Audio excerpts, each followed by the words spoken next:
but both of them have got work. I shouldn't be saying that. Oh, Ryan, okay. Yeah. How is Ryan? Man, Ryan's, well, without sort of saying too much, he's had a few hard times recently. His father died recently. Yeah, so he's going through it a bit at the moment. But Ryan's a classic case of what we're saying. I think it's like many people, man. You can't avoid the tragedies in life, but he's putting all his energies into creating stuff, and even I know what he's going through at the moment. And I don't know if you've done it, but he's doing a film with Paul Mackey, Paul Mackey's a director from the UK, and he's basically going for a world record of making the film with the most directors ever. So he's got like 16 directors around the world making this film together. So Ryan's part of that. So yeah, he's like all things. I think it's a kind of relevant point to start with this conversation with, really, because as we know that, when you do have tragedies that they do hit you at times, one of the best ways to deal with it is to pour your energies into being creative in some sort of way. So anyway, man, it was a bit of a mad way to sort of start this podcast off. But anyway, the reason I was asking is because I heard him rapping on Wighead stuff, and I really liked it. I thought it was cool, Yeah, man. I mean, I think it's one of the great things about living in today. I mean, these days compared to where we were maybe 15, 20 years ago, that we can have these connections, because he's sort of stuck in the outbacks of Ohio and doesn't really have much contact. But this is the age we live in. We can, mix and match and it kind of leads me quite well into something we were just talking before we went live about. That's the very essence of connecting up with, other bands and collaborating, which I know that you guys like doing a lot, don't you? So yeah, I like it. I think you learn a lot through working with other people, and you bring it back to your project or your main project or whatever. And that's certainly what happened when I worked with the Demons. I brought back a kind of darker edge to what we do, which is filtered into like our new EP we're doing at the moment. It's a bit more bombastic and a little bit darker, and I like that. It was good, and that kind of I think I brought that. That's kind of what I do anyway. I felt kind of freer to do that with the Demons because kind of that's what they're about as well. And then I felt I wanted to bring that back into Outside House, and it really worked well. It was something I just experimented with, with them guys. So I think for that reason it works really, really well. And it's it's just another string to your bow. Yeah, when you were telling me before, it was a bit before we went live about the process that you go when you do, because just to sort of people maybe we're in an internal conversation, but you've been doing some sort of work like you said with the Demons recently. Now when that happens, I mean, you sort of like tapped on it, you mentioned before we went live and stuff, but is it really just a case of you just go there and there's nothing on the table or at all, or do you just basically I'm always fascinated because when I was in the band we didn't really collaborate a lot. We just put our heads down and did everything for ourselves. So I'm always fascinated with how the actual collaboration process works. I mean, was there already a basis there and then you start to add on it, or did you just come in and do it all in live there and then? I mean, no, well, the way I worked with them, there was 2 or 3 different ways, but as I remember it, because like I was saying to you earlier, it was really, really quick process to get it to where it is now, which is there's a few loose ends to tie up, and then I've got to mix every track. But again, I'm not too. I think we talked about it before. I'm quite messy where that's concerned. I don't like things to sound too polished anyway, so that's not going to take long, hopefully. I'm kind of mixing them as I'm going, like sonically mixing them. I mean, like tweaking the vocals and EQing and stuff. But how did the first couple? I would just. I mean, I think I just, and I knew they were out gigging, but I knew they hadn't been doing much kind of writing, and they were waiting for George to come back from Japan. Was he in Japan? China. They were waiting for him to come back. I took a bit of a part. I sent them a couple of tracks that I had, I'd kind of been working on, and they were quite heavy. I think Tricky Kid was one of them, and I think Stones might have been one of them. And literally, they really liked it, and I might have sent them a couple more. I can't remember. They booked in to just come up, like on a Monday evening or something. Got the train up, I picked them up. They came out to the house, said, "Yeah, this is Johnny. This is what we've done."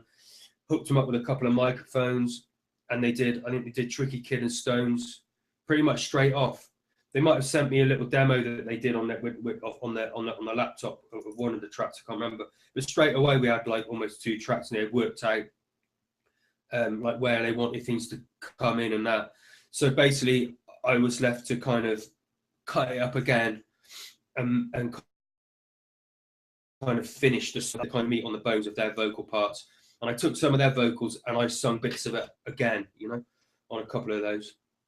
I don't think I'd sing on Tricky Kid. I think I just called the track to Tricky Kid and sent them this instrumental. Any case, that was a couple of them, and it just went from there really. And they kept coming up. It's almost every Monday for about 5 weeks. And some of the time they'd have like just like verses or raps that they had written, and they put that down to a basic beat, and then I'd make a song out of that. So I put a whole new beat, some back in and work it out and work it around, chop it around, and again I do a bit of singing on it as well, on a couple of them. And yeah, and it worked out really, really well. It came together really quite easily, you know. It wasn't hard work at all, not at all. So we're left with like, I don't know, 6, 7, 8 tracks, something like that. And I think we're going to do an EP with that. And we were kind of, I think we'd done it, but it was up in the air because George was coming back, and I know them guys wanted to work with George when he got back, and then it was all a bit up in the air. We didn't know what to do. We didn't seem to have time to do anything with those tracks right at that point in time. And I think George kind of broke the news that he was leaving, and so at least they had this project with me to kind of focus on a little bit. Do you know what I mean? Mm-hmm. It's timber. So yeah, that's how we kind of worked the tracks that we've done together out. And there's a cat. Yeah, there he is, man, right on cue. So I mean, like when you are recording, I mean, it kind of leads into something, you know, another kind of subject I want to really sort of like open up and discuss with you tonight was about how, you know, because you're doing Frux Tapes, which is all about cassettes and stuff like this. So does the recording process change between obviously doing stuff that's digital? So everything's sort of obviously done a lot, you know, on MP3s and you know, the actual computer, actually compared to doing stuff that you know that maybe have to eventually is going to be put down on a cassette. Or I don't know how that process works, because we used to record a lot with cassettes, but that was just done through an open mic, or we'd have a 4-track. So I'm wondering with what the Demons are doing and their stuff, how that process works. Get in on it. In honesty, I don't know if we really think about the format that much until the very end, do we? No, all the recording's still done exactly the same. It's all digital, and we send the WAVs off. There's a company that manufactures the tapes and masters them and puts them together and cuts them so that, you know, you get like three tracks on one side or whatever, and 2 on the other or whatever, you know, one and the same 5 on the other. So you just turn it over, you've got almost an endless kind of EP. So it's just, and they run the digital WAVs down to a tape, like you would have recorded a vinyl to a tape or a CD to a tape back in the day, you know. So there's no really different format until the end result. And then what's happening with tapes is there's a lot of success with cassettes at the moment, because how it's turning out is they're really quite cheap to manufacture. So you can get like a 25 tape run done or a 50 run done, and then you get more if you need them. It's not like you got to get, you know, 200, 300, 500 albums done, you know, and it's going to cost you a lot of money. It's not going to cost you a lot of money. So it's giving way to a lot of quite experimental music, and what you tend to do is sell your tapes and give a download code as well.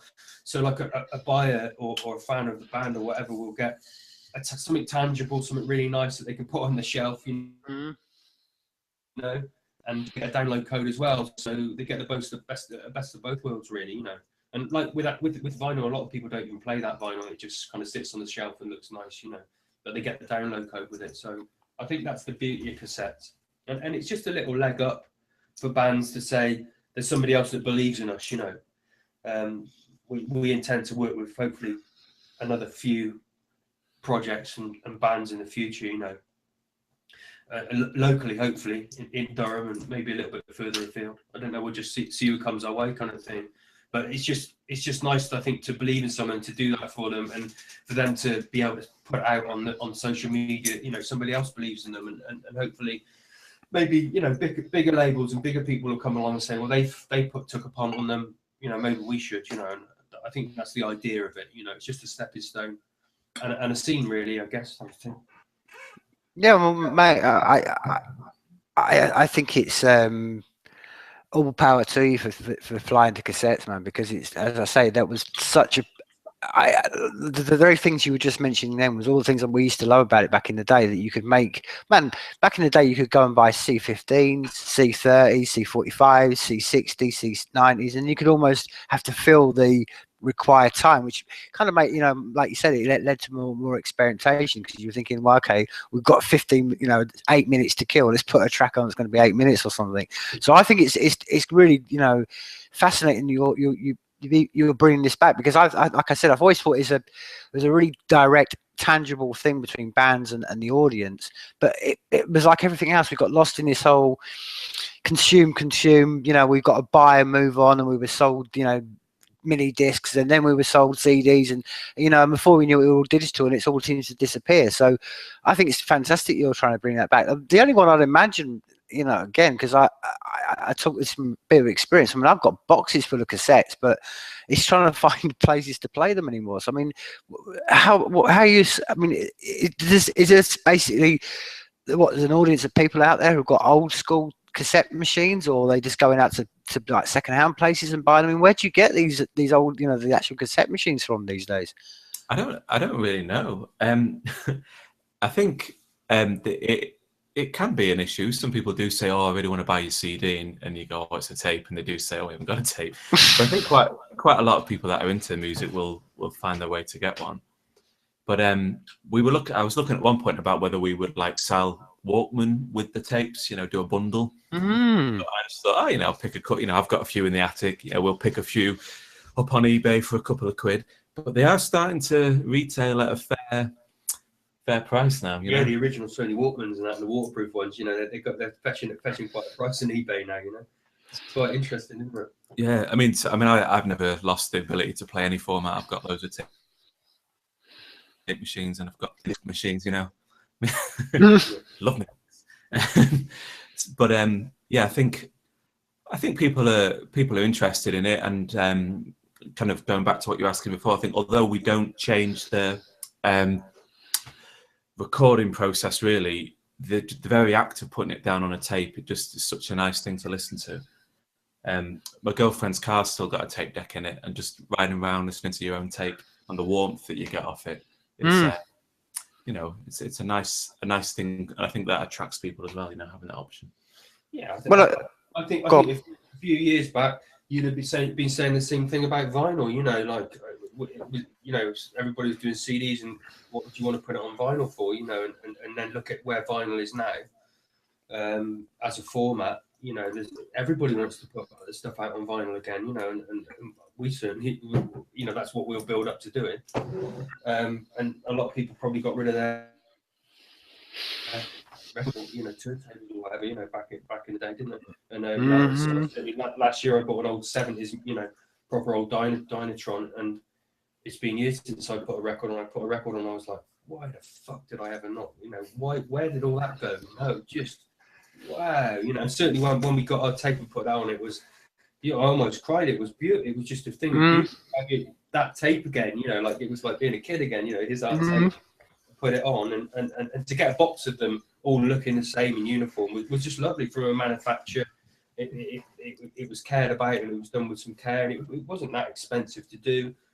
And yeah, it just made us look, you know, a little bit more together, I suppose, you know. But yes, it was certainly great putting it on, and that initial kind of rumbly hiss, and on it came, and it sounded loads different to how I remember, you know, because obviously been playing it through the digital format, and, you know, producing it like that, and yeah, it was great moment, you know, totally different and totally muffled, but just brilliant. No, beautiful. Man, like I say, I felt one of the great strengths of cassettes was the fact that you could even as a user of cassettes, you had the ability to pull that tape out, get some scissors out. You could, edit, and it was a very hands-on experience. And I felt all that. We didn't feel that with vinyl, because you knew when you got your vinyl, you were like, okay, that's what I've got, and all I can ever do is ruin this by scratching it or warping it. I can't actually edit it at all. I can't cut a new track in, but with cassettes you could, and I think it led to a whole. I felt it was a real creative tool that it just disappeared when it went out of fashion, and nobody ever played it again. And you know what I'm saying? And I think in some ways you can almost see the reflection in a lot of music, that everything was almost now become very, does it sound great on digital? Does this all really work? And as you know, there's not a great deal of, in the mainstream, definitely a lot of people experimenting and stuff. And I think it seems such a perfect synergy, really. The outside your houses and what you're doing with Frux Tapes, because it's kind of like your area of the speciality, isn't it? Bringing back things and playing, experimenting, and mixing old with new. Yeah, it's a DIY culture, isn't it? And I think that's what's thriving right now is DIY stuff, DIY culture. People, it's always been about people doing it themselves and not having to be beholden to a record company. And I think that's more than ever the case now. It's a music industry that's basically failing or has failed. And there was an interesting article by quite a big music website that was kind of listing off the little labels that was thriving, and I think 7 out of 9 or 10 they mentioned were little cassette labels that were doing this cassette and download everything, so people could play it at home on that format, or carry it around with them as digital download and have something nice on their bookshelf, to kind of hold and read, and I guess show your friends. And I don't know, it's like it's nice to have some books out in your living room. It's that kind of thing, I think, to me anyway. Plus, it sounds good, and it's cheap, and they're easy to sell. You can buy one at a gig, stick it in your pocket, and get drunk and dance. There's a lot of for tape. Yeah, like you said, that was the one thing that definitely went when we all switched to digital, and I felt this for such a long time, and every year that passes, I just think, yeah, this is just a manifestation. I always thought that people, what happened when we went to digital, we lost that contact with anything, like you said, whether it was a cassette, a vinyl, we everything just became untangible in this fluid digital stuff, and people will always like it. Like I say, I remember I used to love collecting cassettes for the artwork and the opening up and the actual experience of having it more than just listening to it and reading it, and that would has never gone away. It's just that we were all told that, oh well, this is the latest shiniest thing, it's all about, look, goes digital, and it's all it's happening at the moment. It's interesting you say that, where you're seeing it, because I see it's all around the world, man. People are like this everywhere. I'm sort of tapping into these little DIY little labels being set up, and they're some are doing it, like you say, with cassettes, some are doing it with vinyl, some are doing it with all sorts of different means and method, and it's just, like I say, bottom up approaches just everywhere at the moment. And I think it's only going to accelerate with more connections and more, more things that are going on in the world. I think it's a really optimistic time. I think it's, at the moment, it's really, these are some of the most creative times to live in. At the moment, it's not reflected in the outside world yet, just because of the connection problems and stuff like that. But it's going to happen. You can see it. I mean, you can see it. It's all bubbling under. It's all going to, like a desert. If it's been, without rain for a while and it rains, soon later, up pop the flowers, and everyone's like, where did all this come from? Well, they were busy working underground. They just needed some resources and stuff. And I think that's what we're seeing now, that just under the surface, there's so much creativity just bubbling under. I agree. No, I totally agree. Yeah. It is exciting times. It feels it's something in the air. You can feel it, for sure. Certainly here in Durham, there's just loads going on. Absolutely loads of people doing it for themselves. We've got our thing. I'm doing with the Demons. Tim's been doing some stuff with the Run in Chelsea. Haven't you, Tim? Yeah. Oh yeah.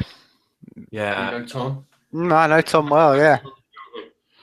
Yeah, I went to Tom's house for a long weekend, essentially. But a little EP. We wrote and recorded it in 4 days. 5 tracks, I think we've done. I just need to mix it, and it'll be out soon in some format. But yeah, that was good. Well, okay. Wait. See, this is you have just been the completely. And I'm going to say this: the faithful Johannes said, you've been very mysterious and enigmatic about that, my friend. I mean, you can't just say I've recorded 5 tracks. So I'm going to ask you straight away, man. Knowing what I do about Tom's work with the Running Chelsea, and knowing what I do about you and what you do about now, what kind of areas did you go down with YouTube to put together? Because I can't imagine putting YouTube together what you'd even come up with. We drank a lot of tea. I don't know. It's I mean, Tom's someone like you know, I met Johnny and I met a lot of my friends by finding the music, liking it, and kind of badgering them to make a connection. I'm just kidding, of course. Big fan. But yeah, so Tom's stuff, I mean, I just really liked you know, his albums that he's got up on his Bandcamp, and kind of, you know, just kind of supported him through Twitter and things, and bumped into him, and I turned up to watch this Newcastle kind of collective of electronic producers that are called Grey Tapes, like really excellent band. Yes, they put a tape out as well. The last tape was a Grey tape. They're great. Yeah. But we bought from Bandcamp, didn't we? Yeah. I turned up at a gig in Newcastle where I knew Tom would be, and I'd been out for my boss's 40th birthday and was a bit worse for wear, really. But I turned up and watched them, and then I said to Tom that we should meet up and make an EP over a long weekend, and we did. In terms of sound, Tom's quite a virtuoso. Is that the word? Virtuoso. He is. He knows all the chords. Do you know what I mean? Like us. It's beyond chords. You know, I'm like me. I can't speak. You know, Tom's a very talented musician and a very talented lyricist and everything. So I guess I probably let him take the lead on the music. Well, I definitely did. But you know, he's also got some lyrical input as well. Some of them are fairly straightforward tunes. There's one that's just all vocals and lots of kind of fairly unconnected words, just rhythms more than anything. That's probably the most far out one. There's quite an ambient track. Yeah, it's interesting. I'm not really very good at describing what we do, but you know, I'm doing what I do and Tom does what he does, and we've come up with something. If you can think of any good band names, we're thinking into consideration. Okay, that's a good call to put out there. And man, that I know exactly. You know, it's interesting you say that, because it's one of the frustrating. It's probably the most frustrating thing I've ever had in my life being anyone when you get creative. First thing they say to me, they say, "Oh, what do you do?" And you say, "Well, okay, I'll try to be creative," and they want to be specific. And the next thing is they say, "Well, what kind of thing is it?" And you know what you do. And it's so hard to describe what you do when you're creative.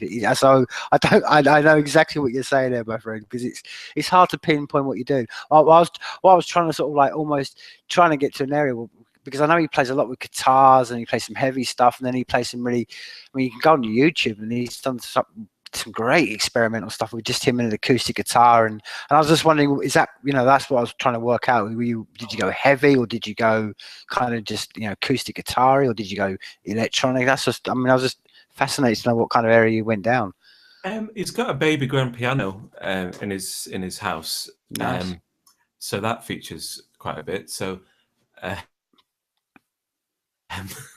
almost George Gershwin-esque in his. There's another one that's distorted bass riffs. Another one is. I did the beats on a couple of them, and they're kind of almost kind of streets-esque, kind of slightly, kind of quite clipped beats, kind of almost garagey kind of beats. So you know, Tom had to adapt to that. But yeah, probably not his acoustic kind of stuff. In fact, quite different to how he performs live in general. But you can still hear him in there. You know, his sensibilities, his chord changes, his little phrases kind of come through. But no, he's a very, as you say, he's a very varied and very, his records are very different to when you see him live. He often performs live with a loop pedal, kind of fairly electric sounding. But then I saw him, there's a laundrette in Durham that puts gigs on. And he essentially, there was a girl playing there who went on a UK tour. She was good, but it was, wasn't really my cup of tea. It was quite mainstream kind of folky stuff. And Tom supported her, and I think he said to me afterwards, I thought I could either kind of keep it straight or I could just go for it. And he kind of went for it. He's playing acoustic and he's singing his songs just unamplified in that setting. But he's also at the same time he's improvising like I never could all the way through. So I don't know, but yeah, a lot of piano on there. And did it end up at all like Jaime's Basement, that kind of thread that runs through you too? No. Not especially. Johnny's asking about a record that me and Tom both liked, which I kind of think was inspiration for the project. For the weekend, for like the 4 days. Yeah. It was a record called Jaime's Basement, which is a collaboration between a guy called Andrew Brody, who's Fog for years, and Yoni Wolf from like the kind of indie rap band Y, like Anticon band Y. I think they had a week. They had a couple more days, and they did an album in a week and wrote it all. And I don't want to say it's as good as that because that's one of my favourite records, but it's not unlike it. We try to keep. It's an influence for you and Tom, I think, and that sort of that 4 day deadline. I think is quite an exciting thing to do. I mean, it's like all or nothing, basically, isn't it? You've got to just go for it. Yeah, it's a nice thing to do. There's a couple of things we tried to make it loose. If there was like me kind of panicking in the background before starting a vocal take, we might leave that in if it sounded funny. So it's fairly got like a throw. It's not thrown together, but it's got some noise in the background and some textures that give an atmosphere of those few days. But as Johnny says, that putting the pressure on yourself to make decisions is really interesting, because you can just agonize over songs. You can send stuff back and forward. Johnny will start the entire music track again, 2 or 3 times sometimes. I mean, sometimes they come really quickly, but other times, you can really maybe over worry about things. You've got to trust yourself that you get to the right result in the end. But it was interesting and quite freeing in a way to just say, right, we're going to just do as many tracks as we can, but we need to get them totally finished. So it was good. I would recommend it. I mean, this is another thing really, is that we're both very busy. Yeah. and you've got to find ways in which to find the time to be artistic. I mean, we both, Johnny runs his own business. I work full time. Like a lot of the stuff we write, it's because I've taken a week off work and just decide to sit in my room and write it. And similar with Johnny, any spare time he's got, it's, closeting yourself away. So partly it was out of necessity, really. Tom's been in a couple of bit of space where we can just dedicate to it.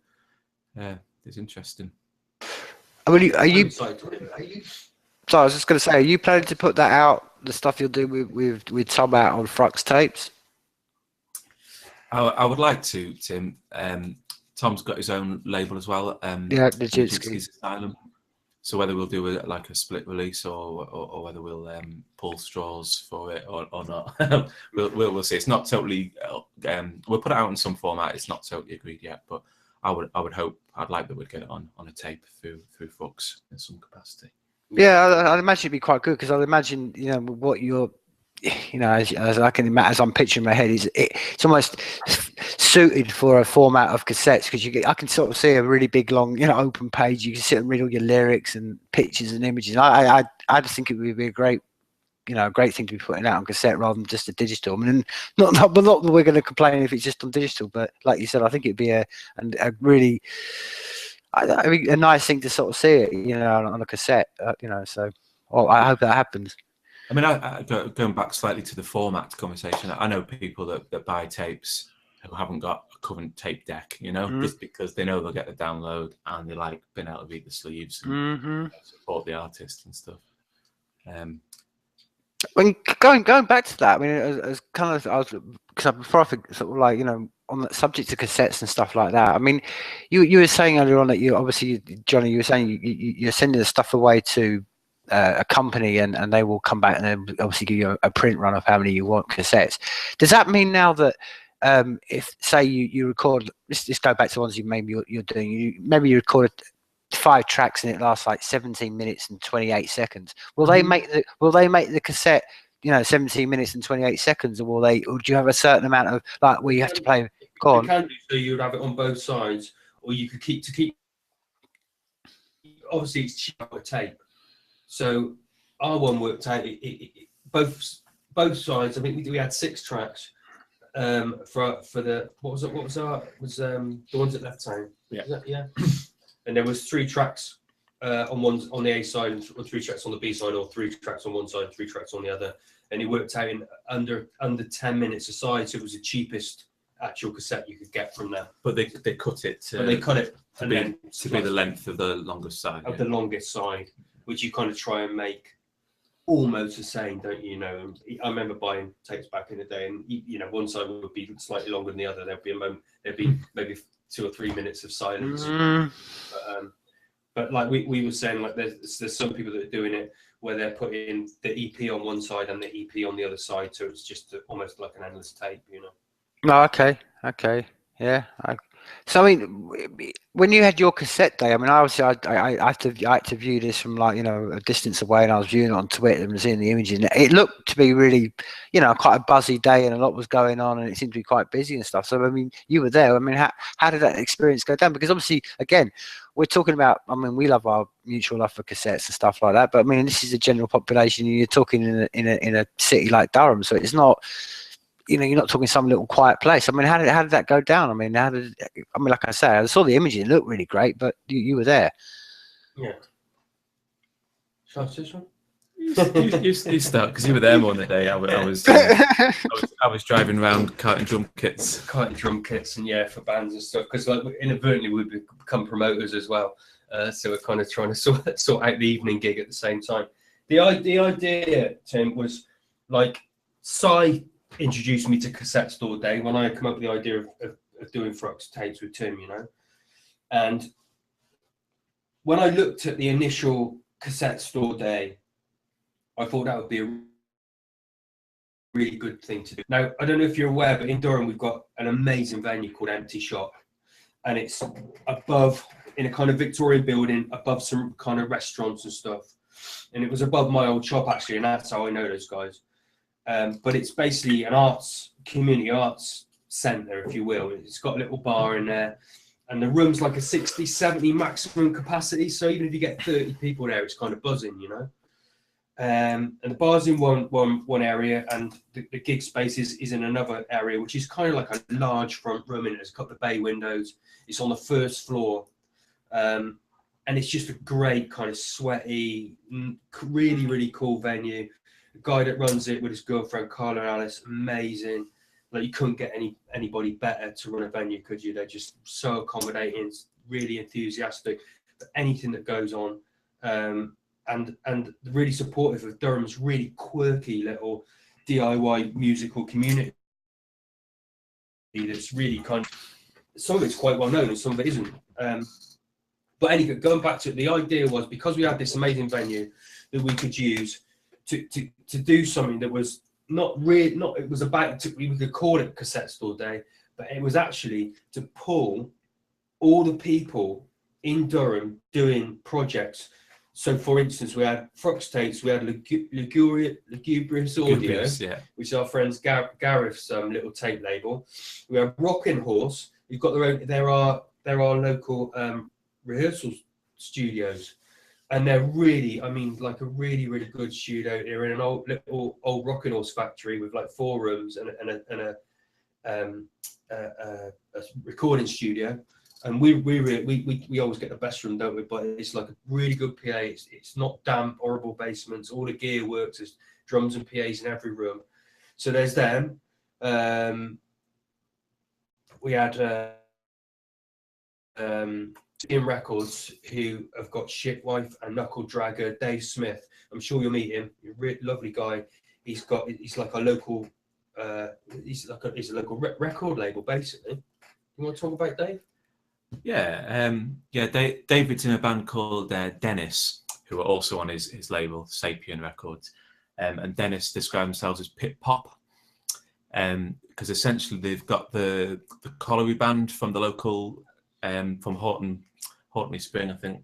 Yeah. Houghton. Yeah. Okay, but they've got there's like 8 of them on stage, and 4 of them are playing brass instruments, but even more of them play in the brass band as well. Like David plays guitar and he plays trombone in the brass band. And they're fairly, they're just, really nice guitar led kind of pop songs, a bit Belle and Sebastian, maybe a bit elbowy, I'm not sure. But with the brass underneath it, and the kind of mining imagery and stuff like that, just, they get me tearing up every time. They're excellent. So David's in that band, and he puts them out, and he puts, as I say, We Are Knuckle Dragger and a band called Shitwife, who, what are they, Johnny? They're Gabba. They're just the most amazing drummer you've ever seen, and a guy with a laptop. Like really, really nice tunes. But David's kind of operating on probably for Durham a level higher than the other labels, isn't he? Yeah, he's got to a really good level, and it's great to have him around. He's like a go-to guy for any advice that we need, and he's been really helpful. But the great thing about Cassette Store Day, and the idea behind it, was to pull all these people together. There was also the Equestrian Collective, which were a Discount Horse Records, which were basically Martha, who were really quite a successful underground DIY pop punk band, and they're Durham's probably greatest export, aren't they? Would that be safe to say? Along with Onsin, who are 2 of the guys from that band. Really, really quite well known nationally in that genre. So the idea was to pull all of those people around together for one day, because a lot of us didn't know each other, and there was people putting on gigs, but they didn't know us and we didn't know them. We're kind of relative newcomers. Like I think we said before, we've been doing our music like in our attics and bedrooms for a good long while before we came out, a year and a half ago, whatever, and started playing live. And I became, I guess, a proper band, live band that actually existed outside of your bedroom, and that was kind of thanks to Dan and Simon for putting us on in Richmond and doing those gigs and letting us kind of experiment with how we wanted to present it, I guess. But that was the idea of it, and for that reason, it worked great. So we spent, I spent a week with Nathan, who's the drummer with Martha, who did some work in the shop with us, but we basically spent the week kind of crafting, like making kind of like cardboard cut out tapes with all the, like, plastering the names of the bands from Durham all over it. And I did one for Sapien Records because he's just up in our new office. And then we all the people that were involved got together on a Wednesday night and did a load more crafting, made signs and stuff, kind of Cassette Store this way. And it just for that one evening, if that was all it was, that one Wednesday evening where all those bands and all those little labels that sat in that one room together, it was just like, oh, this is amazing. We could do. I felt like we could do anything. And there's already talk of like us doing a festival next year in the spring for Durham, all of us together working together on it. And it's just been a really great thing. And I tell you what, on top of all of that, on Cassette Store Day, we did a gig in the evening, which was a real success. But that day, like, people were actually buying cassettes and records from, big strangers were coming in and buying stuff. It wasn't about the money, but it was a real bonus. It actually, I didn't know what it was going to do. It was kind of a bit weird. And we all had our little stalls with kind of tape decks with headphones on where people could come, and it was kind of, we listen to our strange music. We are headphones, and people did, and they actually bought it. It was crazy, and it was really intimate, and people got to it worked really well, didn't it? It was really good fun. Yeah, hard work. I think Durham's quite a small town, really, and I guess the original idea of Tape Store Day was to be a bit like Record Store Day, but more focused on the cassette format. And so in a way, I imagine worldwide it's there to kind of promote local record stores, local stores that will sell cassettes as well. And we definitely, Johnny was really the I see him as the instigator. Yeah. The ideas man. But yeah, so we just haven't got a record store in Durham anymore. You know, there's nowhere where you can buy even Woolworths. You know, it's out the window. Yeah. So in the absence of a record store to support anymore, we kind of made our own one, I guess, and we widened the format a bit. You know, some of the labels didn't have tapes, but it was more just about a celebration of what was going on. And I think everyone who had a stall said it was really worthwhile. You know, they met people, they sold records, and the gig on the night was just like packed out, wasn't it? It was great, yeah. So because we set the PA up and everything, so people when they were coming to look at set and see what was going on, it was like, oh, well, there's a gig here tonight, you know. And it was all free because the venue's so accommodating. So yeah, it was a really good day, yeah, as you probably see from the photos and our excitement about it, I guess. Yeah, it really worked well, and I think it's something that we'll do maybe every 6 months or so, you know, to promote Durham and pull everybody. To let young bands and people that are making music in their bedrooms locally within Durham, not anywhere outside of Durham, just all about that city and where we live, and to let young bands know there's people out there. You know, there are people doing little labels that will be interested in them, and we'll help them and we'll put them on, you know, with gigs and stuff. So yeah, for all those reasons, it was a worthy thing to do. You know? No, I mean, I think what you're just tapping into then is exactly what on a larger scale that really excites me about the world we live in at the moment, because I like you said then, I don't think many people outside, particularly musicians or artists or people who are creative, understand about, like you just said then, Johnny, the feeling inside your own being as a human being when you understand, like, wow, these networks, we can just get creative people together and all, like you said, in one room or just one space or one time, or just get people together. It does, because you just think, you just see the potential in human beings, which is so inspiring to everybody, and I think it's just a wider thing that's happening at the moment. I mean, what you're saying, what you did with the cassette day and what you're talking about there about Durham, Johnny, I mean, I feel exactly the same what we're doing with Red 99. I just see this on a worldwide scale. I see people all thinking, man, the quicker we can get our hands on the tools and we can have a space where we can all connect and network and share and just inspire each other, and you know, it's basically it's like a gathering swarm intelligence. We you know what I mean? We're just bit by bit, we're all just connecting, and it's so inspiring, because I mean, someone said to me the other day, and they equate it to where we are now, and they said maybe this is the new Renaissance, and I said, yeah, maybe we are. Maybe we're living through the new Renaissance. And the thing is, it's important that the people who recognise it are the creative people, because I'm sure when the last Renaissance happened, maybe 500 years ago, it would have happened, and people living through it would have just passed them by and they wouldn't even realise. And I think that's the thing we are going through now. And I think the reason that someone equated to me that it was like the new Renaissance is because all types of creative people are getting together. Musicians are coming together with authors, are coming together with coders, are coming together with scientists, and that's the very definition of Renaissance. And what you just said there, you know, when you're just describing the cassette day, was just another little version of this, and it's so inspiring. To me, it's just, I just think it's, like I keep saying, these are great days to live in, and you know, and I think it's wonderful, and I think all power to it, and I hope that the Durham one goes on, and I hope it, you know, it builds up, and all it's a case of, like I'm saying, what goes on in Durham will probably be going on in other towns, and you know, Richmond has the same sort of thing. There's the same sort of thing going on at Leeds at the moment, and all it's about is just connecting those people. If we can do that, well, hopefully we can live in a better world. Because I mean, the one thing that we all have in common as creative people is that we do what we do because you know, anyone that's doing this rather than going out onto the battlefields and putting bullets into other human beings is only a good thing. So on a bigger, wider scale, I don't want to get I don't sound so too, you know, sort of, you know, rallying callish, but it's the truth. You know, we do this for real reasons, because you know, there's a reason why we're creative people. We're not out there causing fights or trying to kill other human beings.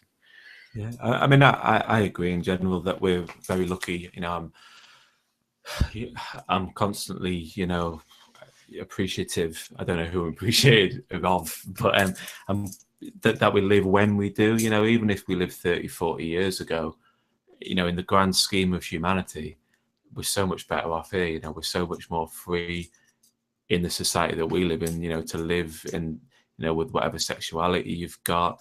There's there's less social pressures. We've got the access to make art, you know, more and more people have got the tools to do it. It's not just of the privileged few, or, you know, those who happen to, you know, get into, and, you know, the tools are there to be creative and to find your freedom of expression in new ways. So yeah, I mean, I can only imagine what's going to come in the next 30, 40 years. But it's definitely exciting times to be around, really, you know. Imagine being around in the 1930s, or 20s, you know. Yeah. Nothing against those decades, but, you know, we've got it lucky, you know. No, damn right, man. And the reason I'm really optimistic is I think, like you just said there, you know, it's all we've seen in my lifetime, particularly. I've seen that, you know, the more that people have connected, and the more knowledge they've had, and the more we've broken down of the you know, all the middlemen, whatever it may be, you know, there's so many of them, you know. But once they've all been broken down and more people connected, like you said, I mean, there's no one around now that's bothered whether you're gay, straight, Chinese, no, none of that stuff. But when we grew up, it was all like that 30, 40 years ago. And that's because of the dissolving of barriers. And that's what I think it's, like I say, it's inevitable that with, you know, how things are going and how we all are connected now. But this is only going to hopefully become a better world, because once, I've always thought this, that once more people see more people and they connect with more people, and it becomes a real connection with people, then we all become more generally peaceful anyway, because we don't just hate the person that's over the hill because they're from a different town or they're from a different country. And I think it's a really good thing. And I like I said, like, I agree with you completely. I think it's just, these are the days we live in, and I would rather live in these days now than ever, you know, back in the 30s and stuff like that. We're just everything, but let alone for the social one, because I think the idea we lived in, you know, there was a world not that long ago where, you know, people were looked down upon and treated differently just for colours of skins, or just because of who they had a sexual awakening to. It's amazing, really, you know, that we have moved on so quickly, and that's what I was trying to say. But maybe we don't realize it. We don't realize how much things have changed at such an accelerated, you know, rate. And I think a lot of this has to do with the internet. It's the connection that people get. I mean, there's a lot of negatives about it, man. We know there's a lot of, you know, all that, but in general, it's made us more connecting, and more connection means more, you know, humans getting on, less warfare and less shit in this world. Oh yeah. Plus, a lot of my best friends I've met through the internet. You know. Yeah. Sorry. Yeah, it's a good thing in many ways. You know, I think there's still a long way to go. There's still a lot of education, but I'm certain that education will take place on the internet. You know, for you know, racially and sexually, there's still a long way to go for a lot of people, I'm sure. But it's a long way, and it's right in what you're saying. Like, you don't know you're in the middle of a Renaissance or a Bristol trip hop scene, or a, you know, a punk scene or whatever. You kind of just think, you take it for granted at the time. I think it's only retrospectively do you look back and you think through that, or, you know, that was going on, and we were too busy getting on with our lives, or it was all a bit grey and the government was rubbish, but there was some good music around. You know, it's kind of that you don't actually realise you're in a seminal time. You know, retrospectively. And I'm hoping that, you know, yeah, maybe one day we'll look back on this little thread that's going on in our city and other cities, and say, yeah, man, that's where something started, you know. And certainly in Durham, we're doing something, but I feel that, and I think Tim will agree, we're kind of picking up where bands like Martha and On Sind and No Ditching, and Discount Horse Records and their DIY collective have been doing actually for quite a while, and we're coming on board with that now, and a lot more people are. But they've certainly laid the ground in this city, haven't they? They've laid the foundations for a DIY scene, a pop punk, but very or punk pop. I can't remember which way around it goes. It's one of the two, quite specific. They're just really good. Yeah, they're just really good. But very open, and you know, Nathan's become a good friend of mine, and we do talk extensively about it. and he sees what we do as part of that DIY thing. You know, our ethic. Although we're not a punk band, our ethic is the same. And what we actually, what we sing and Tim raps about lyrically, what he writes about isn't that far away. You know, anxiety and self-loathing issues and mundane things and twee things and all sorts, you know, and whimsical things. I think we have that in common, and I think Durham has that in common. We're quite splintered, we're quite eclectic, and we're quite on our own. We're surrounded by some quite large cities that get their lion's share of the limelight of music and bands and press bands, and we're just here on our own and doing our own thing. And it is, we talked about this before, it does remind me of Bristol in the 90s, where everybody said, no, we're not going to go to London, we'll just stay here and just have a party and have some fun. See what happens. And everybody went, wait, what's going on over there, you know? Yeah. As human beings tend to do, it's like, oh, I'm missing something, what's going on down there, you know?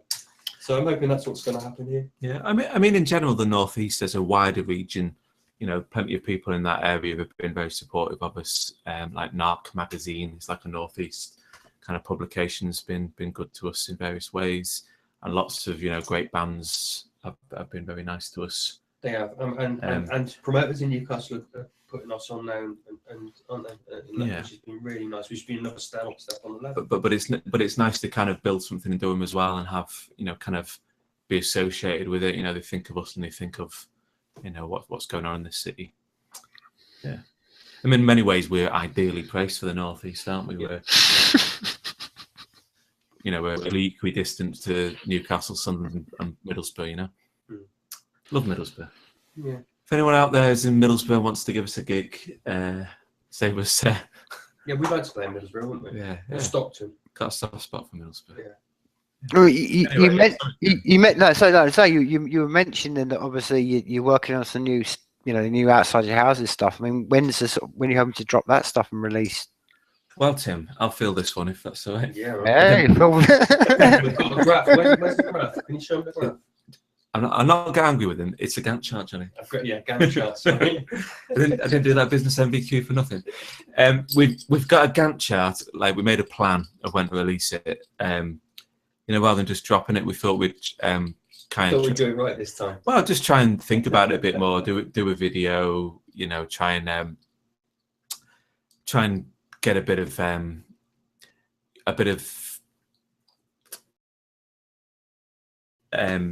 the press on time, trying to get a few reviews and things. So I think we did a very nice Gantt chart, very nice plan, but talking to a few people, we were going to go January, but I think we're probably going to go February, March, and make sure we've got everything, all our ducks lined up on it. But it's pretty much written. We've got 4 tracks that are 5 that are done, and another one that is almost done, and we're going to leave it at that. You know, we're just about there with it. We're playing a lot of them live at the moment anyway, and we're getting really good feedback on them.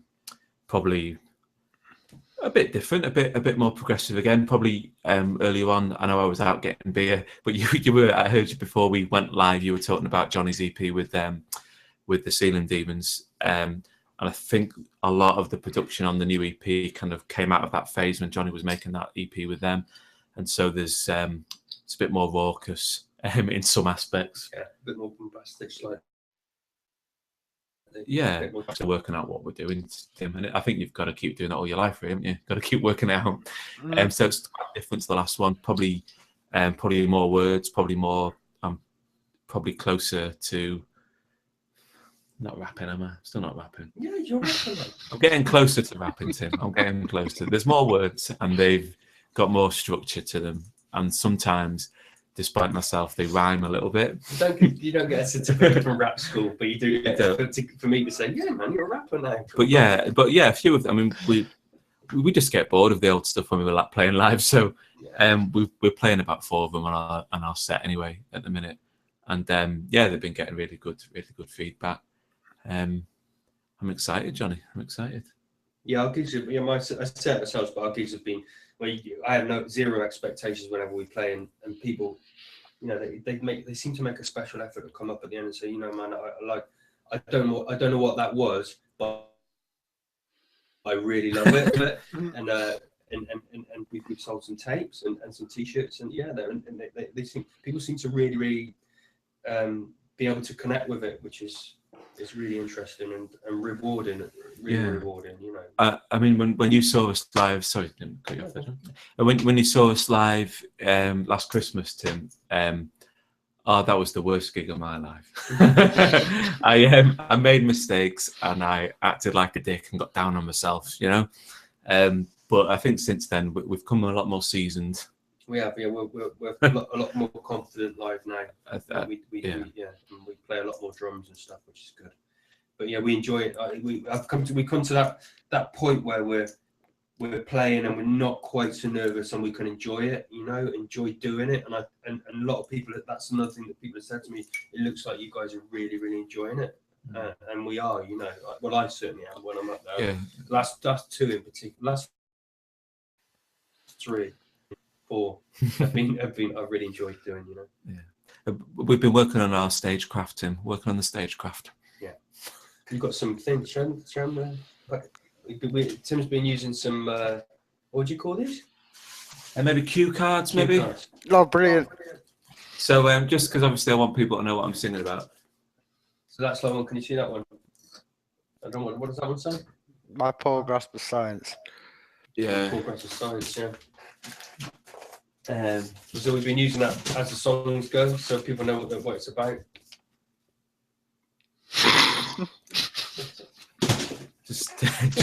Just we're not a comedy band, Tim, but you know you can't take yourself too seriously. Exactly, man. Well, man, I would never think that was one thing that I don't think anybody can ever lay at your doors. You take yourself too seriously. I mean, like I say, I've seen you play in your pajamas, man. Yeah, that was fun. I was going to say we should be. It's not fully to play with the Demons again this Christmas, aren't we? Friday again, I think. I hope, yeah. Yeah.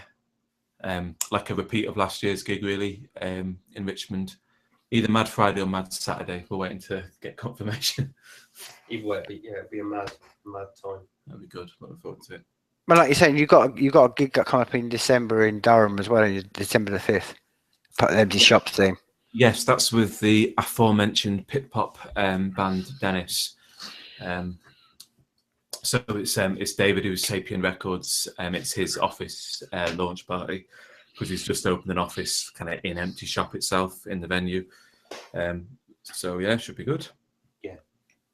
I mean, I was just going to say one of the things that I hope that, I mean, obviously you can, you know, you're obviously it's your develop this as you choose fit, but one of the things, and I know particularly between you met my partner Dawn, I mean, it's like the minute we know that you're going to be dropping a video, it's like, hey, right, stop everything, because I love your videos and I love the way you do them and the whole everything about it, and it's one of the things I hope that if you ever do progress and it becomes, you know, snowballs into something bigger, I hope you don't ever lose that touch of what you do with your videos and that DIY approach, because I think they're masterpieces, man. I mean, they might not be seen by a lot of people and they may not be, you know, worldly known, but they're from an artistic point of view, I think they're just masterpieces. Thank you very much. Yeah, we should well, 1 or 2 videos should come forth with the next EP, hopefully. Yeah, we're booked in to do one aren't we, in November for the like I guess at the opening, one of the tracks off the EP, yeah, which we haven't chosen yet. But yeah, we're booked in to do that. We've got some ideas for that, so that should be good. I'm looking forward to doing that with someone, you know, actually kind of doing it for us and editing it and putting it together. And that's Nathan again from Martha, whose DIY ethics are strong and will, I know, do a good job. And he's done some brilliant stuff for a lot of the bands on that DIY circuit, and for Martha as well. Some really lovely cut together stuff, haven't they? Yeah, it might be. Yeah, he'll do a better job than we've done. Yeah, but we'll still be in it. Yeah, we will. We'll feature heavily. One of the things I first sort of came across this, and I don't, I'm sure you're aware, but when the Demons played the Tramlines Festival, they did a couple of tracks on that, and they wore the Frux T-shirts, and it was like, oh, it's the first time I came across that, and I remember saying to the guys, "Oh, what's all that?" And they told me about it. So who, just again from asking from an artistic perspective, who came up with that that illustration? Was that either of you two? The cat licking its own ass whilst listening to music on headphones. Yeah. That's Bronya. Bronya, my partner. She's kind of an ex-graphic designer. Nice. So she like really quickly sketched it out, and yeah, we'll go with that. That was again in the run-up to kind of. We played quite a big gig, didn't we, for the guy who runs Empty Shot. There was the Durham Brass Festival, and there was which was in, when was that, October? No, July? Early July, I would say. I'm lost with days, months, and weeks and months and days. I think it was maybe mid-July, just after the Miners' Gala in Durham. Obviously, you know, big brass kind of feel to the gala. It was like something like the 10th, 14th of July rings a bell. Yeah, so somewhere around there. It's a big brass event, and the guy at Empty Shot, Carlo, was doing a fringe nightclub, like a pop-up nightclub in a big kind of shop in the gates in Durham. And he asked us to play and support a guy called Mr. Woodnote, who's kind of a hip hop artist, a couple of rappers, and the guy's like Australian originally. They're all from Bristol. They come in from Bristol, from my hometown, funnily enough. But he's like plays sax boxes and loops that, and these guys are rapping over top. Really, really good, great live. And he asked us to support him, didn't he? And we had like a week, and I just wanted some merch for that, and I just got a run of 100 t-shirts done like that, you know, because I just needed something done and some tapes done, and we just did it without really thinking about it too much, and it's turned out really well. We've sold quite a few actually. Yeah, it was great. That it was in this was like a pop-up club in Durham's got a indoor shopping precinct type thing, which it's all right, but like any town these days, there's a few empty units and stuff. It's a big Wilco's, you know, get anything you want from Wilco's, can't you?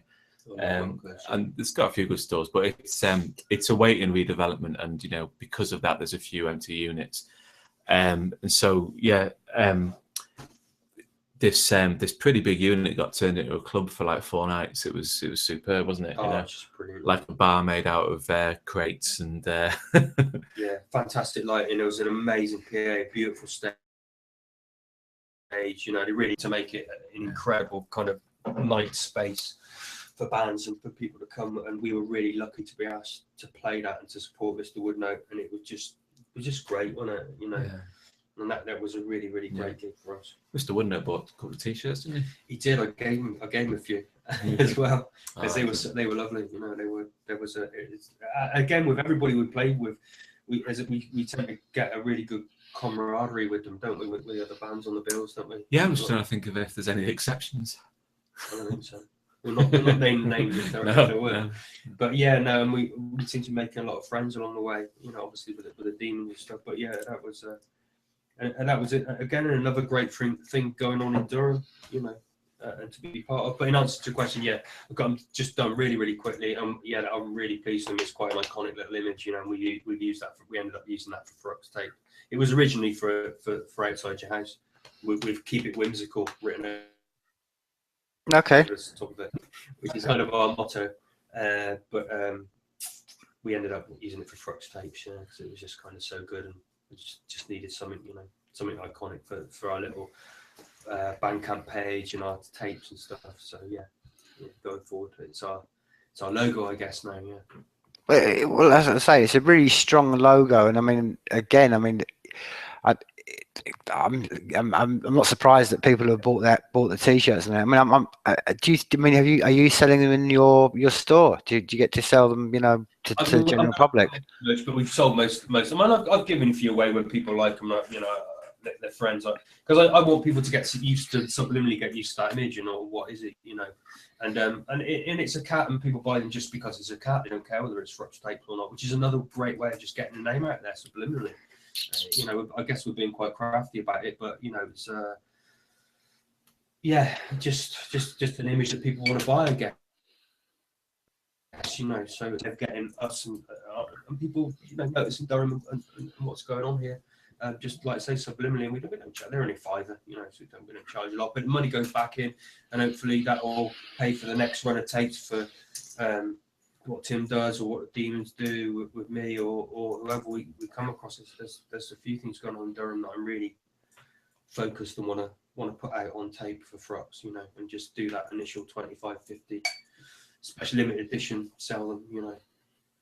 So yeah, I think I think that's a really inspired idea. That and I can see a lot of bands wanting to do that. I mean, if I was in a band now, that's exactly what I would do. I would just, like you say, it's almost like you just said, it's a collector's thing. Like, I have one of 25. I mean, I think it's brilliant, man. And it really inspires me to hear what's going on in places like Durham and Richmond and stuff like that. Because, like you say, we're all tend to be stuck in other parts of the world, and I'm up here in the middle of the mountains, so I don't get to see what goes on in that general thing. So it's really inspiring because like I said, I think what's inspiring to me about it is, and I've witnessed this, even since the last time we spoke on this podcast, in the last year, what inspires me most is that people connect, and then they collaborate with each other, and new stuff are coming out. And I mean, it relates to this to I was saying to you before the podcast, John. I mean, I heard Stones, and man, that the first time I heard it, I just put it on loop, and as you know, and I know that the twins are showing you, but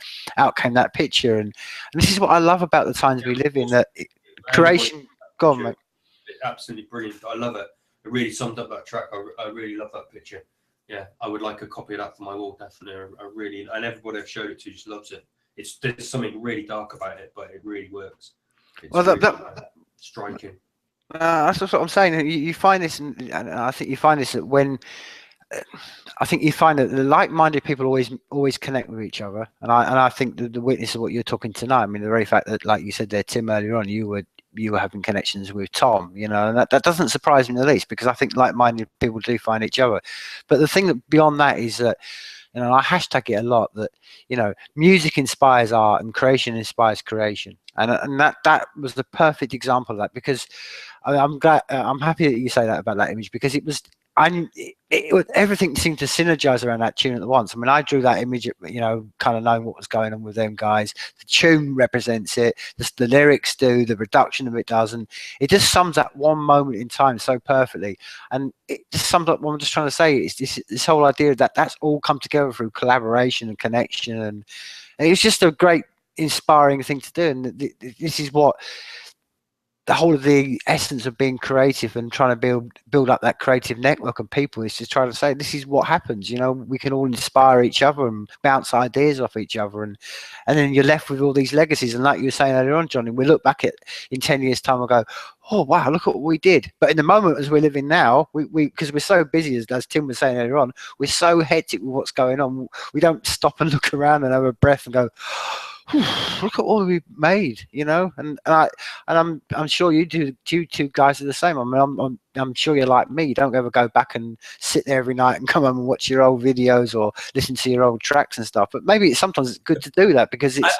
I do that. Yeah. Well, yeah. So well, okay. Because there's always the extreme now. Because now you've got me thinking that you've got a special room that's like like the Alan Partridge room, where you got there's pictures of yourself on the wall. The outside your room, memorial room. That's absolutely true. Yeah. Sorry, Tim. Let me cut you off. No. I was just trying to say that. I mean, the point I'm trying to make is that it's just been, like you were saying there, Johnny. I was just saying we've got a lot of connections going on, and it's left a really good lot of legacies behind. And I just think I'm really glad to hear what's going on in Durham and stuff like this. And I just think this is we're going to start to see this on a really wide scale. And there you guys are, right in the middle of it, man. You're there right in the middle of all this, and like Tim said to you about earlier on, Johnny. You're the instigator of it all. You're not you're the leader of it all, because we are all brains of our own, of our own control sort of thing. But you've been a big drive behind all this, and it's good, man. I'm sort of saying that. I think you start something off, and then Peter, and you kind of it's like a spinning gravitational pull, isn't it? And everybody else goes, because force them into it, or you just set your motor running and you're spinning, and everybody else kind of gets drawn into it, and then they have their own input, and it becomes larger than any one person, and that's a good and healthy thing, Yeah, it's been a good time. It's been a good time, I'm glad that you like those tracks with the Demons. It's always. Now, I thought they were good, but you never know whether you're being sort of narcissistic or whatever. When it's difficult to be objective on the things that you do yourself, and I think it's been it's probably, I don't know if they agree with me, but I think it's been a step outside of the comfort zone for Dan and Si. Do you know what I mean? And I think they needed someone like yourself to listen to it and give thought and be objective for all our sakes and for their sakes, especially. You know those guys a long time now, and knowing that they've been working with George and they feel comfortable working with George. I know that they do. And what am I trying to say? Yeah, I think it's been a little bit uncomfortable, but I think it turned out well, and it's experimental, and it's interesting to see what everybody else makes of it now. I think it's what we've done so far is credible. What people will make of it, I'm not really bothered now. Do you know what I mean? If you like it, Tim likes it, they like it. It doesn't really matter after that. It's just a bonus if everybody else likes it. And it's been a real learning curve for all of us, I think. And they'll take that into maybe another project that they do, and I certainly took it into what we've done. So I'm grateful for that opportunity, really. I didn't know whether it would see the light of day or not, and I think it will now. I don't really know what's going on with George and going on. I think he might be coming back to work again with them. I'm not sure. That'd be good. I don't know, but certainly I think it's good for them, and it's good for us to have that going on as well. Good for Frux Tapes, isn't it? Another project. I think more is more. That's my motto these days. Yeah. Even if the Demons are going to keep working with George, why not work with other people? There's nothing to stop you. There's no rules, is there? Yeah. And that's Frux Tapes, was to make it a bit of a platform, especially obviously for bands and young bands and new projects, but also for people of different genres to come together. There's no reason why I shouldn't work with somebody who's in a pop punk band, and do that and see how that sounds, because that's where good, interesting stuff. I mean, certainly all our heroes, they're all working with each other. Serengeti, Open Mike Eagle, Yoni Wolf, how many people does he work with? Everybody's working together and doing really interesting projects, which sometimes are really underground and don't get picked up by any labels or anything. It's just all on the kind of internet as bonus tracks or whatever. It's interesting. I'm all for that. There's magic in the gaps in the pavements. There's the odd pound coin down there. So yeah, I'm interested in that and carrying that forward. Yeah, it's just frustrating that you don't have enough time, Yeah, because you got a full-time job, but then at the same time, I kind of thought I was thinking about this today. I've spent a good period of time on the dole trying to be a musician when I was younger, and I think I said this last time we were on. I just didn't make decisions, and some. And if you, I don't know, it's something quite nice about leading a fairly ordinary life, going to work, just being busy. It kind of informs what you do. And there's that whole thing about, acts where the first couple of records are great and then they start writing about being famous and then they lose it a bit. It's, I think it's artistically quite pleasing to be, to just, to lead a fairly normal life and find the things to write about within that day-to-day grind. It's not a grind though. I'm having a lovely time. No, mate, you're absolutely right, because this is the very essence of what we both know about everything. It's like, why do people want to box people in? It's this whole thing with both ends. So if you're a musician and you're in a band, you've got to be some sort of party out there, and you almost that's okay, let's put you in a box, and this is what you mean to be. We can all do everything, man. This is what I was trying to say about the new Renaissance. Man, you could work at Burger King, do music at night, and make a film in the early hours of the morning. And why shouldn't we? I mean, we're only on this rock for a short period of time, man. And as you said with that song, we all sing like stones. We're all and it's always amazed me that everybody is so quick to want to put everyone into a box and say, "Oh, if you do this, you can't do this. And if you do it." Why not, man? I mean, it doesn't matter anyway. I mean, like you say, life is people, and you're just mixing with people wherever they are. You don't have to sort of, live a sort of like a Pete Doherty, going out every night and becoming a rock star life. Just, to make great music, man. Why should it ever have been the case? No, I agree.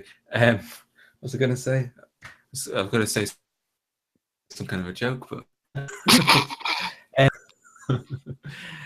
No, I agree. You've just got to find a way to express yourself. There was a top joke in there, Tim, somewhere. I'll get it. Okay. You want to go for the loo? No, go for You take the helm. Yeah. And I'll see if it comes back to me. So no, man. So it's already good. So like you say, so you're doing with that, and you know, I mean, just on a general one, how often do you and Tim get to actually sort of like jam, rehearse, and stuff like that, or is it not really a case of that? You just get together whenever you feel like it. From 7 till 10 every Tuesday at Rock and Norse rehearsal rooms. Right. Okay. If you ever want to come down, and we'll do a private gig for you. It's no problem. Yeah, no, we use the big room now. It's a really good PA, and sometimes we'll take our own PA down there and we'll set up like it's a gig. So we set up behind it muffled because you kind of, that's what it is. When you play live in a band, you remember yourself. You never actually get to hear yourself live and what it sounds like. You're always doing a gig over there because all you're getting is the fallback, you know. So we'll do that, and it's been great, and it's been part and parcel of us learning. And there has been, with certainly with the last EP and this EP, there's been a lot of the basic track, and then we take it in and we'll experiment with the vocals and using live instrumentation with it as well, which bleeds into the actual production at the end. So yeah, I guess we're becoming more of a live band in a way, in as much as maybe Young Fathers are a live band. You know, there's some instrumentation going on. There's some stage, not theatrics is the wrong word, but there's some stagecraft going on. Yeah, and so yeah, in answer to your question, once a week. And then if there's a gig coming up, I'll rehearse in my attic. I'll set up almost like I will live, and I'll rehearse every night probably for it, you know, for a good long, for, you know, maybe a week or week and a half before the gig, to try and home it all in, because it's quite chaotic and I'm doing quite a lot of things live now. You know, it's a lot more complicated than it was maybe when you saw us. You know, there's a lot. We've got big bass drum, and there's, you know, there's a bass keyboard and stuff. So I'm doing quite a lot of stuff live, which is good. It's really, really good. And it really works, doesn't it? It makes it all a bit more raucous and a bit more live, you know. So yeah, we rehearse once a week, and that's when we get together and experiment a little bit at the same time.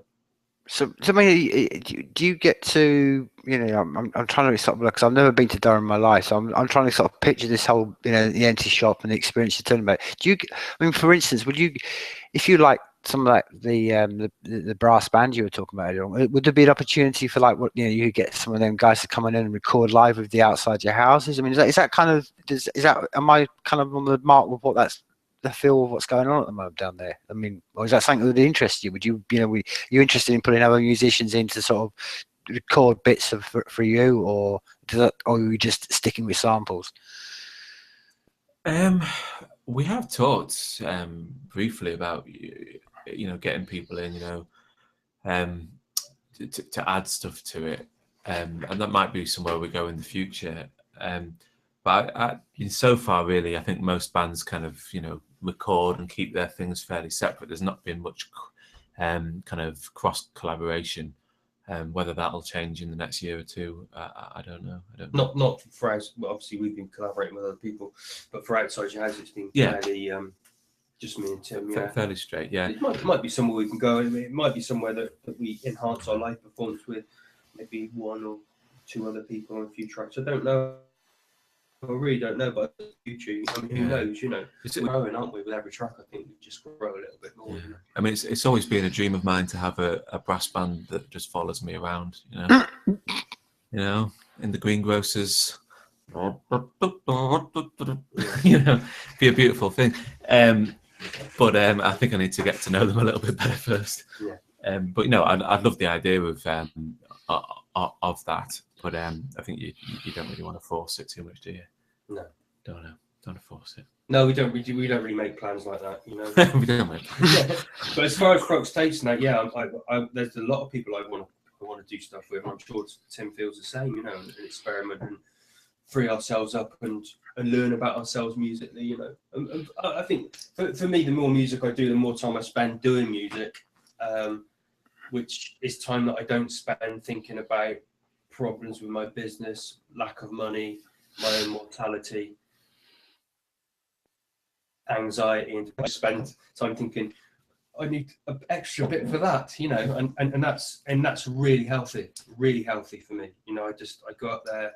I lost a friend of mine a couple of years ago, and I had a really bad year, and really going up there and just doing that was just a joy. You know, it was I didn't think about that. I forgot about all that, and I forgot.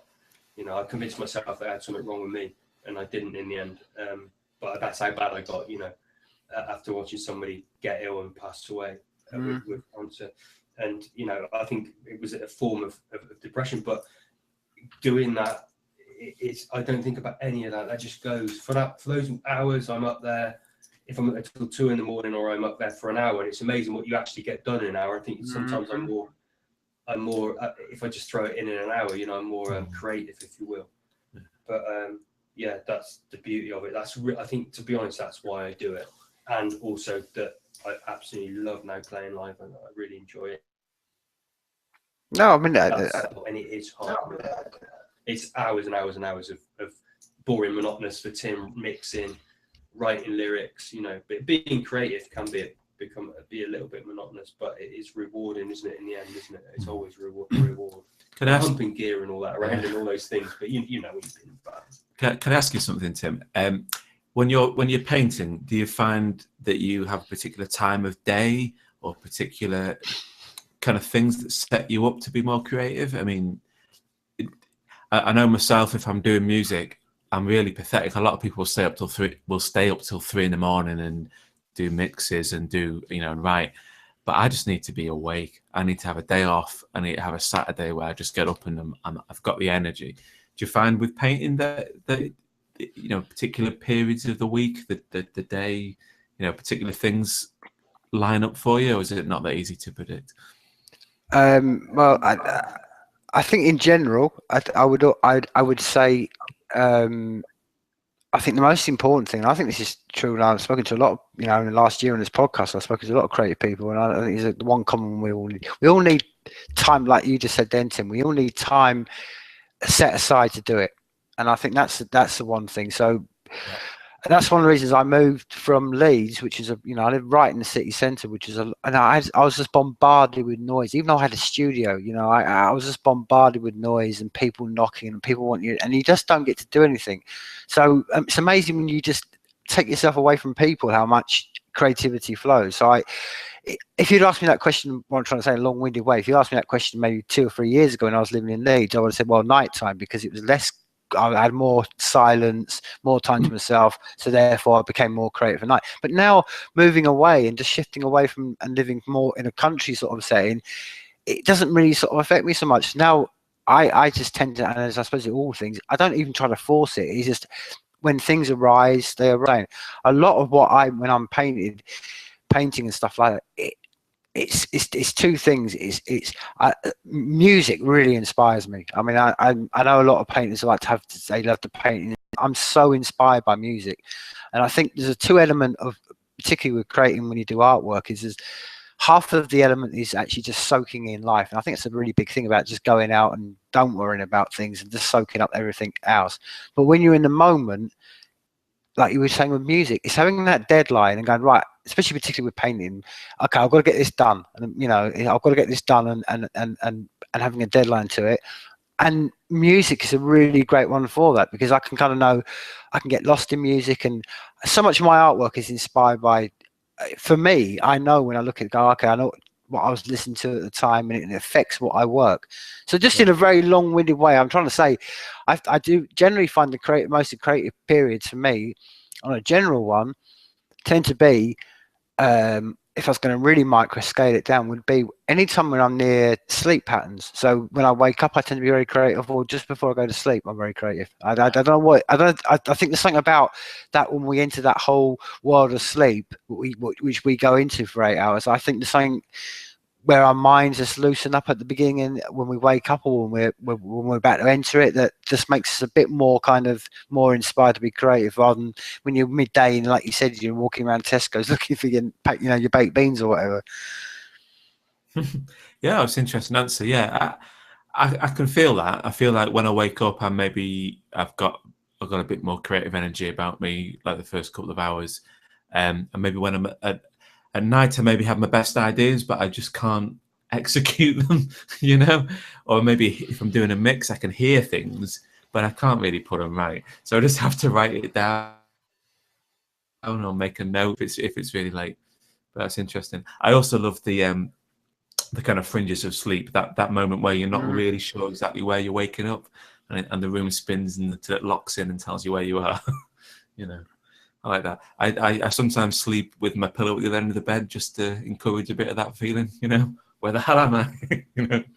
Well, I think it's a very good exercise, and I say it to a lot of people, and this is just because of my love of psychology, and I've always had a fascination with dreams and stuff like that. And I think for anybody just generally, but definitely for creative people, the discipline of having a book by the side of your bed, so when you wake up you just try to remember as much as you can, is amazing. It helped me when I was writing, it helped me when I was in a band writing songs, it helped me with my art process, because it's amazing.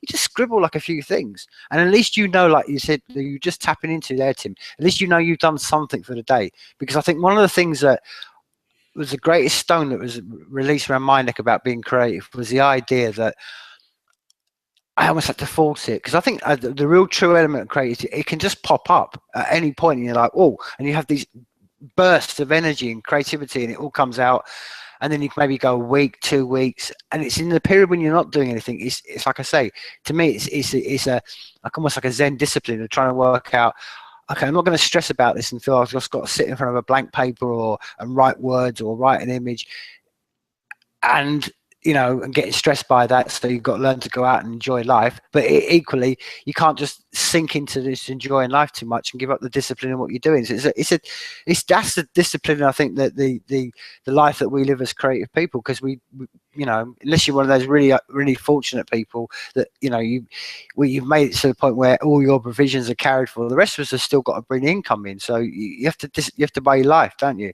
But I think the biggest one, it's basically, and I say to most creative people, it was one I just dropped off around my neck, was like, A, you can't be original because nothing in this life is original. And secondly, look, just drop the stone of having to be like, oh, I've got to be creative and I feel like I've got to do it. No, just let it come when it comes, man. Just enjoy life, and it will come.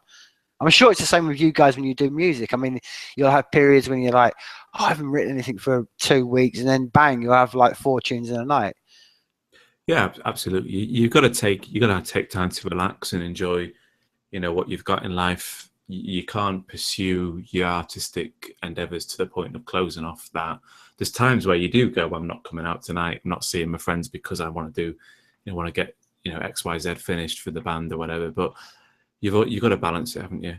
One of the things struck me when you were talking was that there's a verse on the next EP, the one that we're just mixing and sorting out, that I wrote in a training course at work.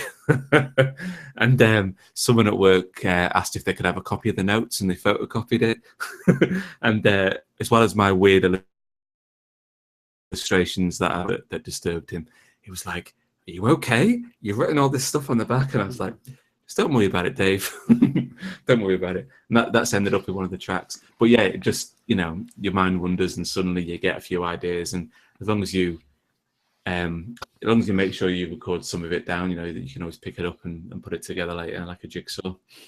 I think. Going back to what I think is the point that Johnny was just making then, and I think it's very true, is that it's a bit like how our conversation started at the beginning of this podcast, Johnny, when we're saying that, about Ryan, that it is that process. It's amazing, like you said, that doing something, whether it's being creative, digging a hole or something, but when you've got something to focus on, and it's just that the one thing you're going to do, like for me, I'm like, okay, right, I've got to draw this picture right now, and you focus on that. All, like you said, all the other things disappear, and it's a very good tool for like you say, easing depression, easing the, and I think it's a tool that we need to spread as much as possible, because like as you know, it's something that, you know, the demons talk about and we talk about a lot. But there is an issue with male suicide and male depression at the moment, and I think it's a really tool that if a lot of males could use, was going, right, focus whatever it is. No, maybe they're not great at that, they're doing artwork, but it's like anything, do you know? And I think that in some ways that's an excuse, because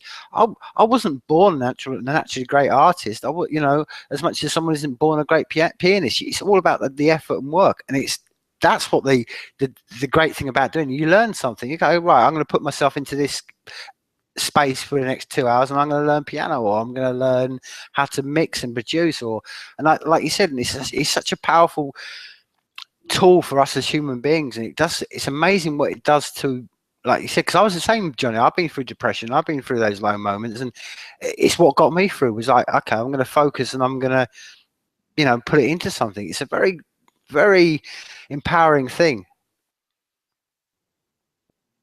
I haven't really noticed. It's only been last year or 2 years where I've actually noticed the pattern of, like, or you think, you know, you're overthinking things, and then when you're doing music, you feel fine, you know. And when you stop, at that moment you stop, or you realise, oh, actually, I haven't got a pain in the tummy. Actually, that's gone, because I was concentrating on that, and it comes back because your mind just goes back to the same old default position, you know. So yeah, it's a good tool. I think for that reason, I have a much more kind of workman-like attitude towards it, and I just go up there and I just do it, and I'm not worried about being creative kind of. I know that I'm being creative doing it. The backing tracks will either be good or not good, or they'll have peaks of something good about them, you know. I don't know. I kind of see what I do as a lot more workman-like. And lyrics are difficult, always been difficult for me, and that's why I lean on Tim for that. And I think you need creativity for that. Moments of kind of genius. So you have to write down probably a lot of rubbish before you get those. I don't know. It's all gold, John. It's all gold. Okay. Yeah. So yeah, I have a workman like attitude, which is, there's nothing wrong with either way of doing it. That's just what I do. I just, when I get home, it's like Bronny says, you can't do music tonight, and I go, you invariably go, yeah, I've got it for an hour, which usually turns into about 4. You know, break for tea, and yeah, that's it. So I'm just kind of up there doing it, and sometimes it turns out good, and sometimes it doesn't turn out so well. But sometimes I think ones that don't turn out well will be used for a little bit of another project or something. So it's all like hoarding ammunition or food in the crisis for me. You know, do you know what I mean? Yeah, in the zombie apocalypse, I'd be out there collecting tins of beans and water. You know, I'd be out there, you know, and that's how I just collect. I collect backing tracks and samples and all the things that I do for the rainy day when I'm really stuck, you know, and I've got a few in the bag, you know. That's how I kind of look at it. That's kind of the way my mind works, which is different to other people. There's no right or wrong way. It's what you're comfortable with doing, you know. Yeah, man. I mean, one of the things that, again, I'm sure it must overlap into your world, that as an artist, there's been many times where one of the lessons you have to learn is when to stop. What point do you walk away? I've had many pieces of artwork that, you know, have been great paintings, and then I've just gone too much, and I've just overpainted it, trying to think I was going to improve it, and before I know it, it's just ruined. So on that process, when you two guys, you know, particularly outside your houses, when you're doing, you think, okay, this is the stuff we're going to actually put out on Bandcamp, or what we're going to release, whatever. At what point, or how do you get to that process and go, right, that's done? Because there must be that perfectionist element of thinking, oh, do I put an extra, you know, a reverb on that? Do I just tweak it that little bit more? I mean, do you have to make is that a very disciplined decision you have to make, or have you got into the pattern of doing that, or is that a collective decision that you get to, or how does that process work? I think we're still kind of, you know, it changes over time. I think early on there was a bit of back and forth, you know, and you know, I think we've always been fairly honest with each other if we were feeling, you know, if we're feeling anything that we'd done. You know, generally Johnny will give me a track, I'll put some vocals down, he'll then kind of shape it a bit more around it. Sometimes minor tweaks, sometimes huge rewrites. And I think we've always tried to be honest with each other. You know, it can be very specific suggestions, you know, about the structure or particular sounds. But, you know, in the most part, I think we both try and just trust each other. You know, if there's a bit that we both, you know, first listen might go, ooh, not sure about that. give it a week or so, you're like, oh yeah, I like that bit.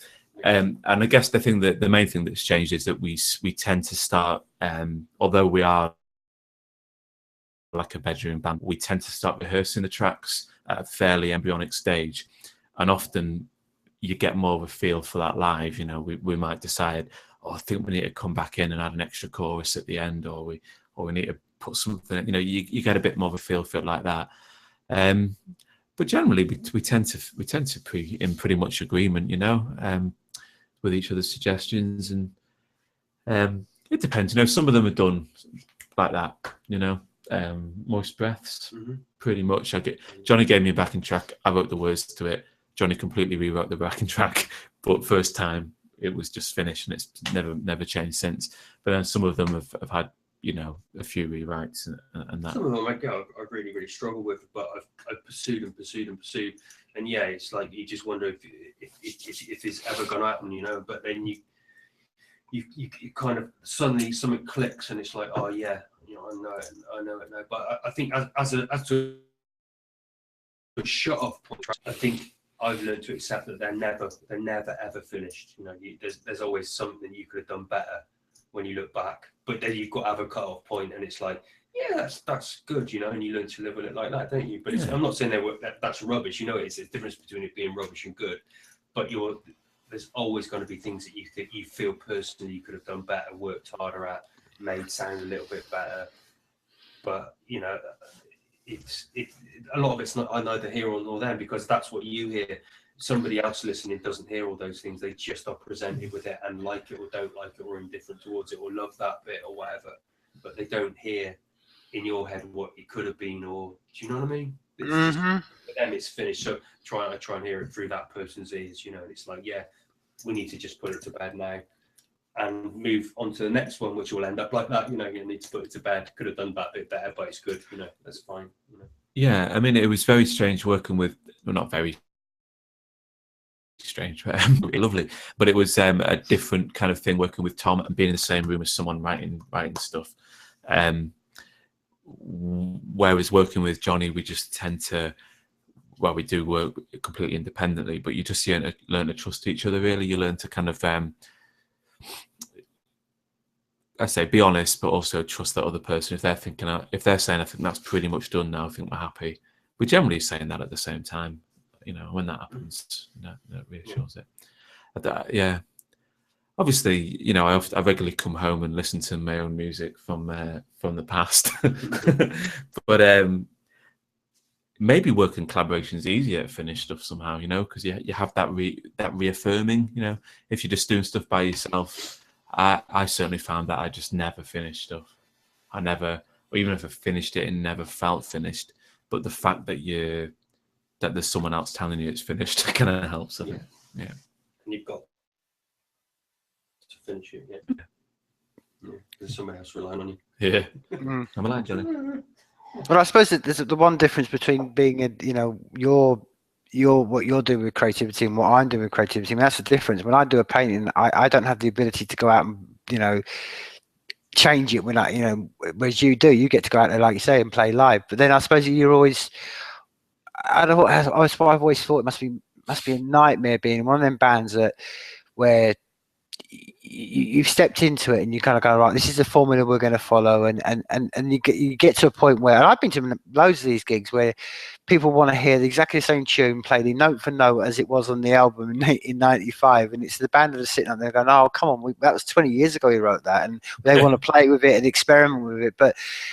And that's one of the things where it's great to start from, and I think which is what really I think is refreshing about what I hear about you guys, you know, and all the bands we talked about, is that you've already started from the position that I know if I come and see Outside Your House and I want to go and see, I don't know, Improbable Cities, and you play it live, I'm not expecting it note for note as it is on the Bandcamp. I know it could be anything, and that's what and I think that's a great thing to have. So I mention that because, as I say, as an artist, I don't get to do that. I don't get to repaint things, right? Once I'm done, I'm done. But you have that experience of playing it live and doing it again. So, well, talking about Improbable Cities, man, and seeing that we're getting to quite a top, before we turn into this pumpkin sort of thing. I did ask you earlier on, John, and you wanted to finish this podcast with Improbable Cities. Now, what was there any particular reason you picked that tune? And tell us more about, you know, what those the track, you know, the sort of process behind it, and why you kind of wanted to sort of finish the podcast with that tune. I kind of like that one. It's just upbeat. Tim will tell you what it's about. It's his lyrics. It's an interesting subject, isn't it? Yeah. It is a good tune, Johnny. Excellent tune. It is a good tune. It's one where, you know, Johnny, a bit like he's done with the Demons on the EP they've been doing together. I didn't really write a chorus. He just snipped it out of a part of one of the bits, and it became a chorus. It's good. I went on a course to Birmingham for the day with work, and I got up at 5:30 in the morning and got the train back late, well, 8 o'clock at night, something. And I just had a pad with me, and I was just writing stuff down. And I genuinely thought I saw my next door but one neighbour that I went to school with. And I nearly kind of went up and touched her, but I didn't. So a lot of it was about that, about, you know, how you as a human, you want to make connections, you want to make sense of what you see. And that can manifest itself in seeing somebody, and you are trying to recognise it. Everyone you look around, you're trying to spot someone that you know. And so I think it was York train station we're pulling in. I was thinking, that's you know, that's this girl I went to school with. And I was at the point where I was going to tap her on the shoulder, but I didn't. But kind of in the song I do. So it's kind of about that. But a lot of it was just stuff I wrote in my notebook on that train journey. I've actually cleaned the room up because I knew Johnny was coming in. Hoovered up. I hate a mess. Like, really. Hoovered up, cleaned the room up, and I found that notebook that I'd filled in on the train. It was funny, actually. It's funny. There was this group of lads that got on at York. I say lads, they were like mid-70s. And I wrote down the entire conversation that they had about it. There was this old boy talking about how he'd got a new carpet, curtains, sofa, TV on the credit card, and he was like, 27% APR, but I just pay £5 a month minimum payment. It's brilliant. And his mate was trying to say, yeah, he's like, £5 a month. It's brilliant. Almost like as if I'm going to die before they make me pay that back. But yeah, that's off topic. The song isn't about. It's about that. It's probably inevitably about other things that my usual hang-ups, but the chorus is at least about kind of going up to people and thinking that it's something that you know, but it's not. I've actually had the reverse of that, where I had this white coat that I wore for a long time in when I lived in Sheffield, and within about a week I had like a few instances where people just thought I was somebody else. Like I had a doppelganger who must have worn a similar coat, and I had a girl who properly just stopped me and went, "How are you doing?" And then when she looked me in the eyes, she just like froze and went, and like let go of me and backed off and went, "Oh, I'm so sorry." So I guess it was kind of the memory of that was quite funny. But yeah, I had some people shouting at me over the street and running up to me and going, "Oh no, it's not you." And I once had an incident where a friend at school had a German pen friend when I was about 13 years old, and my mother and Till, Jill, and obviously my mum actually got us mixed up because we look quite similar. She mistook Till for me and went up to talk to him and everything. I think I wrote a song about that at one point, or at least a bit about that, in one of our early songs that never made the cut. Right. Maybe it'll come back. Yeah, it's time yet. Maybe it'll come back. Yeah, so there's your long-winded answer, Tim. No, well, man, like I said, we'll play out of that, you know. But just before we go, man, again, thanks so much for your time tonight, lads. And I know that, you know, how precious all our time is. So, you know, the fact that you made some time for me tonight is, you know, I feel really greatly honoured, man. And like I say, anytime you guys are always welcome on this place. Anytime you want anything to, you know, and I definitely want to get you back on when you drop in your new outside your house as well, man, because you know what I'm saying. And then again, and I feel I have to sort of say to this, you know, because I think it's part of, you know, what it's all about, is that there's a great many coders out there, man. There's a lot of people out there that are busily building away solutions for people like yourself, man, and they're inspired by yourself. You know, they're listening to the tunes that you play, and it inspires them, and they build it. And you know, and that's what I'm trying to say. There's a whole world of just a few people out there now that are building things you know, solely for people like yourself, man. And like I say, and I think you need to hear that, because you're never going to meet these people, but you know, that's what I'm trying to say, is that all creation just inspires other creation and other people. So it's, you know, you just keep what you're doing, because you know you're affecting other people that you're never going to meet. And like I say, man, it's been an absolute. Well, I will enjoy tonight as usual, and like I say, anytime you're welcome back, and anytime you point before you go, I'll hopefully catch you at Mad Friday, because I do try to get down to at least that, you know, get down to Civilization once a year into Richmond. So as well, and have a look at Empty Shop and that. Yeah, well, yeah. I mean, if I can, I might see if I can pop down for the 5th of December gig. I mean, because I think I'm fascinated to know what's going down at the Empty Shop, and I want to see your shop, what you're doing, your clothes shop as well. Anyway, so there's a whole day in Durham coming. There's a lot of stuff planned for next year as well, Tim. You know, so we'll get you down to Durham sometime, I'm sure. Perfect, my man. Well, like I said, we're going to finish tonight with Improbable Cities by Outside Your Houses. But from me here in Scotland, and from Durham tonight, man, it's good night, and life is people. Thanks, Tim. Thanks for the support, Tim. Bye-bye. No worries, man. Like I say, he's coming. It's just delays. Any heroes anymore, just a list of those against whom I bear a jealous grudge. Perhaps I know she's misfired. I'm eating cereal at midnight, or sitting at dawn. I'm a bag of nerves waiting for my poor posture to inevitably trigger sciatica.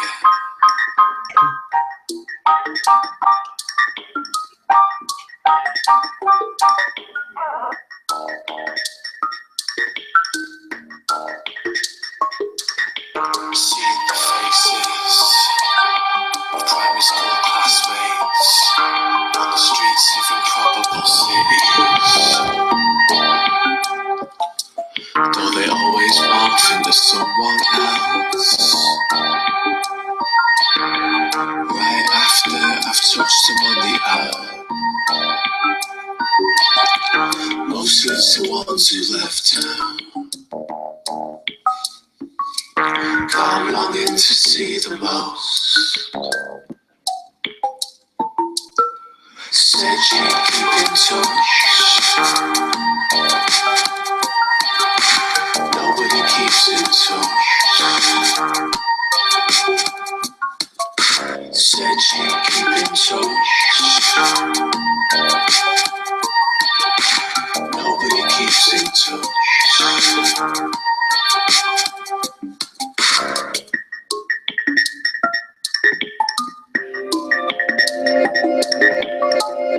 I don't have any nemesis anymore, and even if I did, I wouldn't broadcast it in an under-listened to song. Is it abnormal to never want for children? Is this something for which I could blame someone?